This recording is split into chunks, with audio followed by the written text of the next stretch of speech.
তুমি ঈশ্বরের গৃহে গমনকালে তোমার চরণ সাবধানে রাখো, কারণ হীনবুদ্ধিদের ন্যায় বলিদান করা অপেক্ষা বরং শ্রবণার্থে উপস্থিত হওয়া ভালো। কেননা উহারা যে মন্দ কার্য করিতেছে তাহা বুঝে না।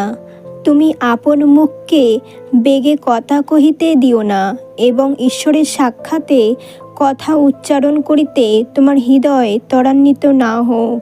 কেননা ঈশ্বর স্বর্গে ও তুমি পৃথিবীতে, অতএব তোমার কথা অল্প হোক। তুমি ঈশ্বরের গৃহে গমনকালে তোমার চরণ সাবধানে রাখো, কারণ হীনবুদ্ধিদের ন্যায় বলিদান করা অপেক্ষা বরং শ্রবণার্থে উপস্থিত হওয়া ভালো। কেননা উহারা যে মন্দ কার্য করিতেছে তাহা বুঝে না। তুমি আপন মুখকে বেগে কথা কহিতে দিও না, এবং ঈশ্বরের সাক্ষাতে কথা উচ্চারণ করিতে তোমার হৃদয় ত্বরান্বিত না হোক। কেননা ঈশ্বর স্বর্গে ও তুমি পৃথিবীতে, অতএব তোমার কথা অল্প হোক।